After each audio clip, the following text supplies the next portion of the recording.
Good morning everyone. ఈరోజు మనము వ్యాపారేతర సంస్థల ఖాతాలో లెక్కలకు సంబంధించినటువంటి విషయంలోకి వెళ్తే మనకు ఈ రోజు నుంచి కొత్తగా వచ్చేటువంటి లెక్కలు ఇవి ఆన్యువల్ ఎగ్జామ్ లో 10 మార్క్స్ వచ్చేటువంటి విధానమైన లెక్కలు ఇందులో నుంచి రావడం జరుగుతుంది. దానిలో భాగంగా మనము ఎగ్జాంపుల్ 6 గురించి చర్చించుకుందాం.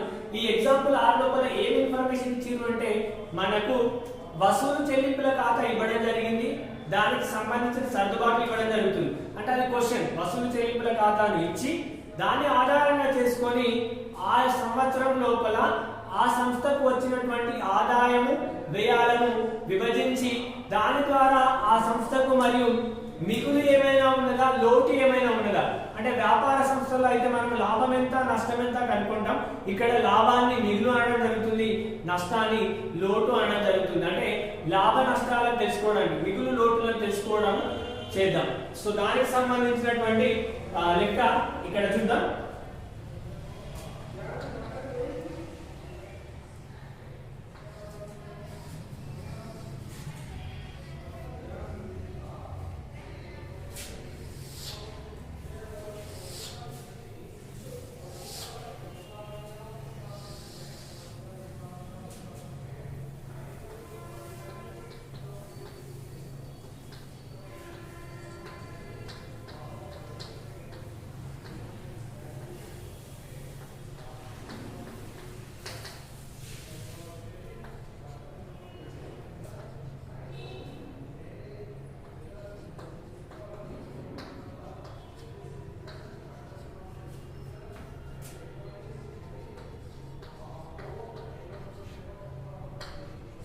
ఓకే, ఇది మనకున్నటువంటి ఖాతా యొక్క నమూనా.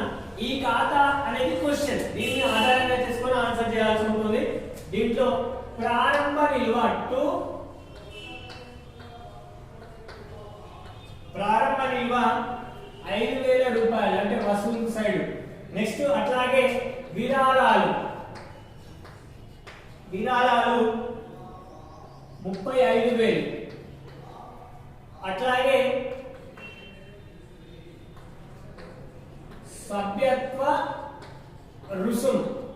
సభ్యత్వ రుసుం అనేది 1,200. నెక్స్ట్ అట్లాగే ప్రవేశ రుసుం 1,500. అట్లాగే చందాలు 2018 మరియు 19 సంవత్సరానికి సంబంధించి 1,400 చందాలు, 2019 మరియు 20 సంవత్సరానికి సంబంధించి 7,500. అట్లాగే 2020 మరియు 21 సంవత్సరానికి సంబంధించి 1,000 రూపాయల చందాలు. అట్లాగే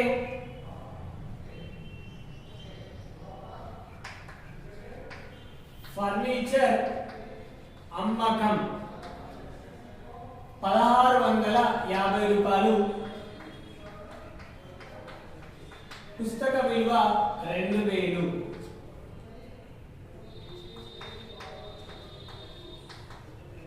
పెట్టుబడిపై వడ్డీ 800. పెట్టుబడులపై వడ్డీ 800. ఇవన్నీ మనకి వసూళ్ల సైడ్ వచ్చే అంశాలు. చెల్లింపుల సైడ్ వచ్చేటువంటి అంశాలు ఏంటంటే ఫర్నిచర్ 11,000 రూపాయలు. అట్లాగే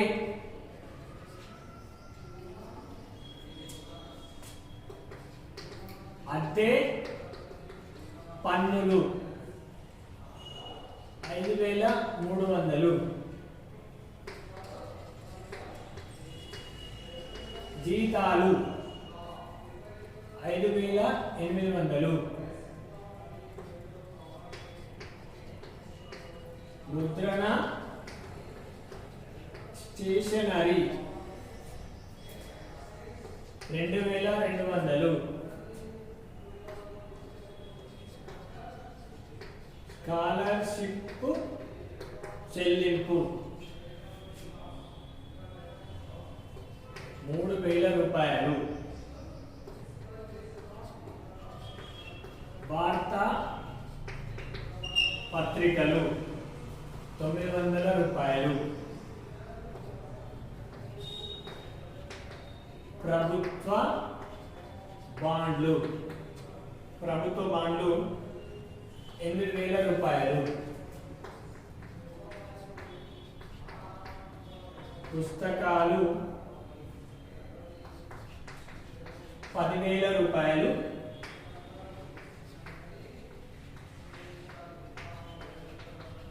ముగింపు నిల్వ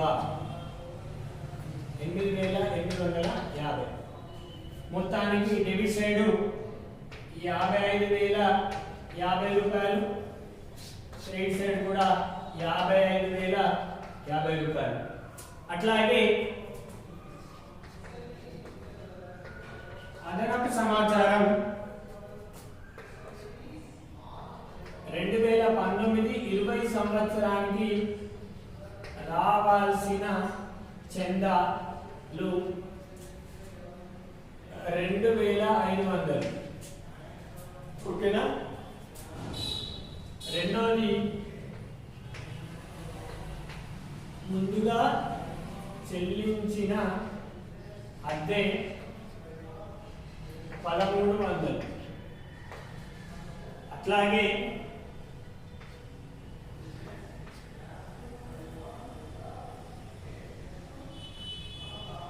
చెల్లించాల్సిన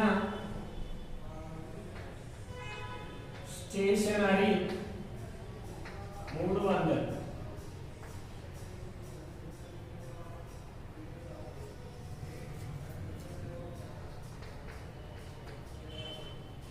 పెట్టుబడి విలువ 1,000 రూపాయలు, 10,000 రూపాయలు, వడ్డీ 10%.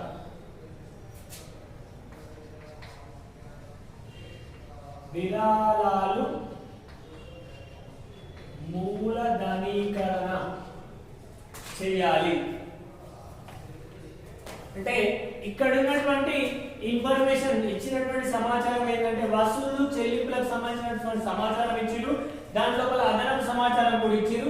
ఈ అదనపు సమాచారాన్ని మరి వసూలు చెల్లింపుల సమాచారాన్ని దృష్టిలో ఉంచుకొని మనము ఆదాయ వ్యయాల ఖాతాను తయారు చేయాలి. ఏ డేట్ నాడు? 31వ డేటు 3వ నెల 2020 సంవత్సరానికి సంబంధించి ఆదాయ వ్యయాల ఖాతా తయారు చేయాలి. ఈ ఆదాయ వ్యయాల ఖాతా తయారు చేయాలి అంటే ముందుగా మనము దీనికి సంబంధించినటువంటి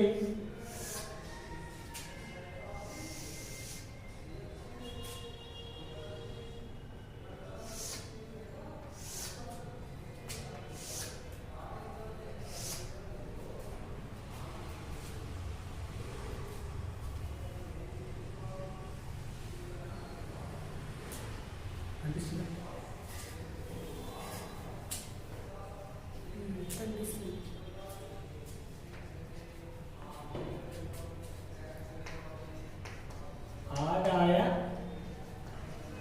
వ్యయాల ఖాతా 31వ డేటు 3వ నెల 2020 సంవత్సరానికి ముందుగా వచ్చేటివి వ్యయాలు రూపాయలు, ఆదాయాలు రూపాయలు. ఓకే, వ్యయాలు ఆదాయం. ఇక్కడ ఏవైతే చెల్లింపుల సైడ్ ఉన్నటువంటి అంశాలు చెల్లింపులన్నీ వ్యయాల సైడ్ రాయడం జరుగుతుంది. ముందుగా గుర్తుపెట్టుకోవాల్సిన అవసరం ఏంటంటే ఆదాయ వ్యయాల ఖాతా తయారు చేసేటప్పుడు చెల్లింపులన్నీ వ్యయాల సైడ్ రావడం జరుగుతుంది, వసూళ్ళన్నీ ఆదాయాల సైడ్ రావడం జరుగుతుంది. ఓకేనా? చెల్లింపులను వ్యయాల సైడ్ రాస్తాం, ఆదాయాల సైడ్ వ్యయాలు వసూళ్ళ సైడ్ రాస్తాం, ఆదాయాల సైడ్. చెల్లింపులు వ్యయాల సైడు, వసూలు ఆదాయాల సైడ్ రాస్తాం. First point. సెకండ్ పాయింట్ ఏంటిది? చెల్లింపులలో ఉన్నటువంటి చెల్లింపులను మాత్రమే రాయాలి, ఆస్తులను రాయద్దు. అలాగే వసూళ్లలో ఉన్నటువంటి వసూళ్లను మాత్రమే రాయాలి, మూలధన వసూళ్లను రాయకూడదు. అవి రెండు గుర్తుపెట్టుకుంటే మనం లెక్క చేయడం ఈజీగా ఉంటుంది. చెల్లింపులో ఉన్న ప్రతి అంశం ఇక్కడ రాస్తాం. ఏ అంశం రాయమనేది చూద్దాం. మొట్టమొదటిగా ఫర్నిచర్ అనే అంశం ఉంది. ఫర్నిచర్ అంటే ఆస్తి. ఫర్నిచర్ అంటే ఆస్తి, కాబట్టి ఆదాయ వ్యయాల ఖాతా లోపల రాదు. ఫర్నిచర్ అంటే ఆస్తి, ఆస్తి కాబట్టి ఆదాయ వ్యయాల ఖాతా లోపల రాదు. ఫర్నిచర్ ఒకటేసారి కొంటాం కాబట్టి చాలా రోజులు వాడతాం కాబట్టి ఇది ఆస్తి అవుతుంది కాబట్టి వేరే సైడ్ రాదు. రెండోది ఏంటి? అద్దెలు పన్నులు. అద్దె పన్ను ఎప్పుడు కడతాం? నెల నెల కడతాం. అంటే నెల నెల కడతాం అంటే ఏంటి? మనకు వ్యయము.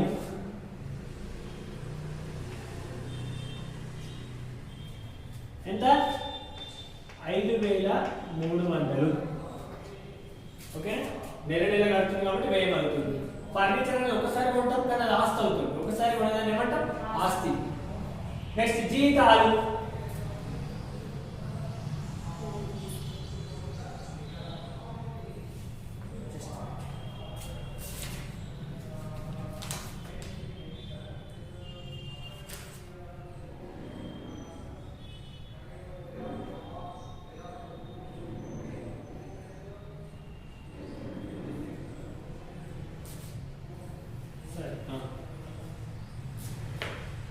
సార్ చెల్లించవలసిన అద్దె ఉంది కదా సార్, లోపల రాసుకోవాల్సింది. ఓకే,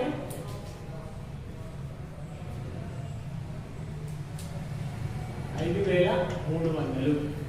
ఓకేనా? అద్దె అనేది దీనికి సంబంధించినటువంటి కింద ఒకటి ఇన్ఫర్మేషన్ ఉంది, అదనపు సమాచారం ఉంది కాబట్టి లోపల సైడ్ రాసుకుంది. నెక్స్ట్ జీతాలు. జీతాలకు సంబంధించింది ఏం లేదు కాబట్టి జీతాలు అనేది నెల నెల చెల్లిస్తుంది కాబట్టి చెల్లింపులకు సంబంధించినటువంటి అంశం అది వ్యయము.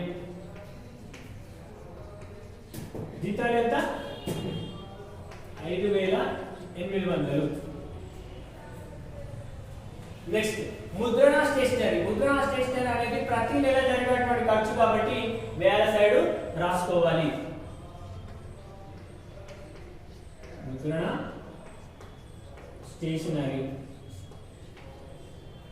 ఎంత? ముద్రణ స్టేషనరీ 2200. దీనికి సంబంధించింది కూడా ఉంది, చెల్లించవలసిన స్టేషనరీ ఉంది కాబట్టి లోపల సైడ్ రాసుకుంటున్నాం.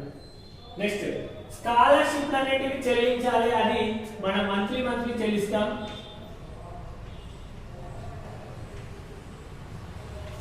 స్కాలర్షిప్ల చెల్లింపు $3000. నెక్స్ట్ వార్తాపత్రికలు. వార్తాపత్రికలు కూడా మనం నెల నెల కొంటాలని వ్యయంగా భావించాలి. అంటే ఒక నెల లోపలే క్లోజ్ అయిపోతుంది.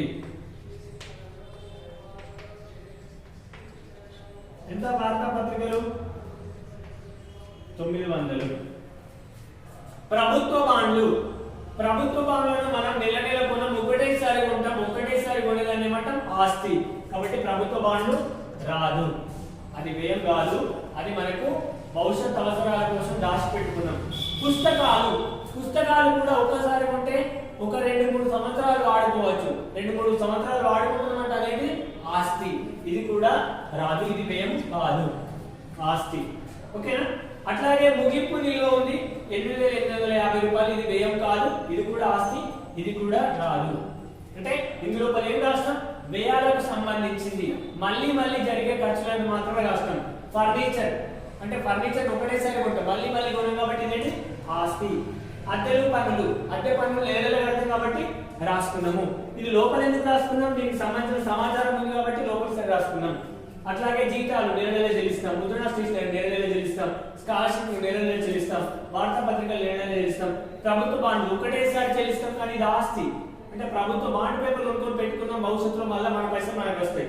పుస్తకాలు కొన్ని రోజులు వాడుతాం కాబట్టి ఆస్తి. ముగింపు సరుకు ఆస్తి. అంటే చెల్లింపుల సైడ్ ఉన్నాయని వేరే సైడ్ ఎక్కిచ్చేసాం. ఇప్పుడు ఏంటి రాయాలి?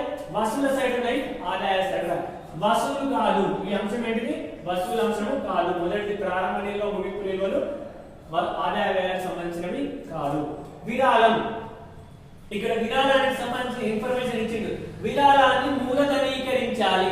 విరాళాలను మూలధనీకరించాలి. విరాళం మూలధనం అని రాసిన విరాళాలను మూలధనీకరించాలి. అంటే మూలధనంలో తీసుకోండి. మూలధనం అనేది ఎక్కడ ఉంటుంది? ఆస్తి అప్పుల పట్టికలో ఉంటుంది. అంటే విరాళాలు ఆస్తి అప్పుల పట్టికకు సంబంధించినటువంటి అంశము, ఇక్కడ రాదు. సభ్యత్వ రుసుము. సభ్యత్వ రుసుము అనేది చిన్న మొత్తంలో ఉంది కాబట్టి ఇక్కడనే వచ్చే అంశము బై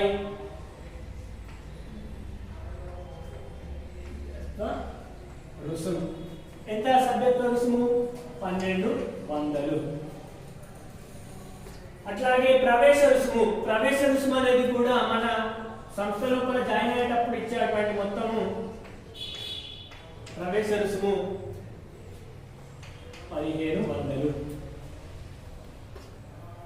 చందాలు క్లియర్ రాసింది. చందాలు అనేటివి 2018-19 సంవత్సరం అంటే గత సంవత్సరం తీసుకోరాదు. 2019-20 అంటే ప్రస్తుత సంవత్సరం 7500 తీసుకోవాలి. చందాలు ఎంత? 7500.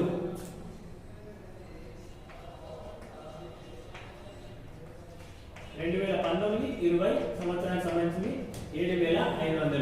దీనికి సంబంధించి కూడా కింద ఇన్ఫర్మేషన్ ఉంది, మనం ఇక్కడే రాస్తాం. నెక్స్ట్ చందాలు రాబోయే సంవత్సరానికి సంబంధించి కూడా తీసుకోవద్దు. ఓకేనా? రాబోయే సంవత్సరం వచ్చే సంవత్సరం లెక్కలో తీసుకుంటారు. నెక్స్ట్ ఫర్నిచర్ అమ్మకం. ఫర్నిచర్ ఎంత అమ్ముతారు? 1650 రూపాయలకు అమ్ముతారు. మరి దాని ఒరిజినల్ విలువ ఎంత? పుస్తక విలువ 2000 రూపాయలు. 2000 రూపాయల ఫర్నిచర్ ని నువ్వు ఎంత అమ్ముతున్నావు?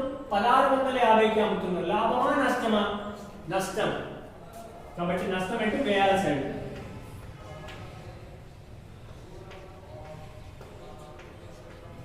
ఫర్నిచర్ నష్టం 2000 మైనస్ 1650 350 రూపాయలు నష్టం. ఓకేనా? అట్లాగే పెట్టుబడులపై వడ్డీ 800. అంటే మనం ఎక్కడో పెట్టుబడి పెట్టిన వాళ్ళు నెల నెల వడ్డీ పంపిస్తారు.